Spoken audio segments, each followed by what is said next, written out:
I'm very happy actually to be here with Martin Gauss, CEO at Air Baltic. We are here at the Branchspace stand at the Aviation Festival. I'm Ursula Silling and I've just started as CEO with Branchspace and look forward to have an interesting conversation with Martin. And I'm happy to hear talking to you in London. And it's a long time we haven't seen each other. It's actually very nice. And when I look at Air Baltic each time, I find that there is something innovative again. So if I just look at very recent observations, it was the COVID-free company, which got, I think, a lot of positive feedback, but also some criticism. And there is this, we are the green airline, fly with the green airline. When you Google Air Baltic, it's the first thing which appears. How do you manage to keep up innovation and always introduce something new? We're based in Latvia, so Latvia has the fastest internet, so that helps. We have the Baltic states enjoy a very high level of IT personnel, so a lot of the innovations coming from the Baltic states helps us because we have a lot in-house, very smart people programming, but we have a lot of innovation coming historically from Air Baltic. If we go back to the first question about 100% vaccination or immune status, something I was personally pushing for a long time, because it is for me now, it's much easier for people to digest, but for me it was about lives, and we were communicating every week several times to all staff. I have weekly live briefings since the pandemic to all staff, where they can, with Slido, a software, take part in the questions and answers. And I was using that to say, listen guys, we need to do that. And it was very difficult to convince everybody. So what we did, we said, okay, if somebody changes the job, that comes with a double vaccine. If somebody wants to join the company, that comes with a double vaccine, but voluntary. So we didn't force anybody. And then we needed to deal with the people who are in the company who didn't change the job. And that was just convincing them with arguments and offering the vaccination in the company and explaining. We achieved only 9 people at the end of the day we had to free from duties and from nearly 1,500. So a big success. Now we are 100% vaccinated or immune, and we Fantastic. keep it. And we are now actually working on the booster shots also to provide it for our personnel. That's the one side. Fantastic. The other one is the green flying. We 2012 decided to go for a new technology, which was the Airbus, today called Airbus A220-300. That aircraft today is the greenest aircraft. If we look at the technology and at the engine technology, at the way how the aircraft is built, it's very lightweight built.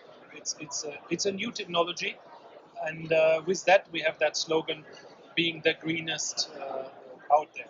It's because the aircraft is the newest you can buy and the most efficient.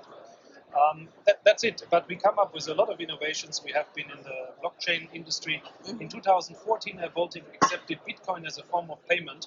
I think not a lot of people knew in 2014 about Bitcoin. But since that time, we have that as a form of payment. Today, people know what it is. We have now issued, it's more for the marketing, NFTs, also something not a lot of people know today, but we have it already. So innovations are coming from the inside and from that spirit Air Baltic has. Fantastic. And it's not easy to maintain. How long have you been now with Air Baltic? Exactly 10 years and 1 month. So, congratulations. Yeah, it has been an interesting journey, and now taking the company out of the pandemic is again something new. Doing this, we wanted to go to the stock exchange just before. Now it's delayed, and after pandemic, we will then hopefully have a successful IPO, which is something I haven't done. I remember being in DBA when Air Berlin took over. They did it before, so I saw it from the side, but now we're going to do this with Air Baltic in the future. Very exciting. So I'm very motivated. I have a very strong team behind me, which runs the company. Fantastic. And that's absolutely key, actually. Do you see a lot of changes in customer behavior since the pandemic? Of course, there was initially fear. So in the very beginning, there was a big fear because of COVID. I think we all had fear nearly 2 years ago about that when we look at all the measures we took, there were initially people flying in full body suits. There was a distancing. People didn't want to have middle seats and all of this. We come back to a more educated public, but what is still there? The virus is there. The protection needs to be there. So we got a COVID 5-star rating by Skytrax for doing a lot of measures to make sure that we address the issues of the passengers and still do today. What has changed, of course, is the corporate travel. Because of corporations saying we should not travel. So corporate travel has significantly reduced, while now 2 years down the road, we see the leisure traffic or the small and medium-sized businesses returning. So the leisure traffic, but it is not at the levels of 2019 and will not be as long as we go through these waves. So we are still each month basically hoping that the next month brings the relief, but then again something is coming like now where we even feel the impact here in London this week. Overall, we are looking to get out of this crisis very soon, and I think spring is now the next time when we do that. If you had to do a little forecast, will there still be airlines in the next, just looking ahead in the next 3 to 5 years, or will it be only a few? What's your vision about it? How do you see that? Nobody has given up, or maybe nobody has given up in this pandemic, because everybody is supported by their shareholders, or most of them are supported. And we are all living now on the losses we make, but we have to repay them in the future. So some airlines probably will have to consolidate. Some models don't maybe work anymore the way it worked before, but we will see more passengers and more travel in the future than before, but maybe a different mix. I think we will be more sustainable. Travel will be a more sustainable thing. Passengers will take more serious decisions on their travel, but it will all return, and we see it now when we look at the leisure traffic. We have full aircraft going. Passengers are observing the distance rules and everything, but then at the destinations they get all together in a bus without any distancing. So that's the reality. So passengers go back to the normal behavior, but they are thinking more about the travel. And of course, there are more barriers with all the testing and all the different rules, which makes it a bit more complicated for the normal traveler to prepare his trip. But once somebody has enjoyed a trip, even in these times, and they saw it works, they are doing it again. So travel will come back. That's good to hear from you. The pie might be a little bit smaller in the meantime, but the perspectives are good. Can I just to conclude this, do a little game with you?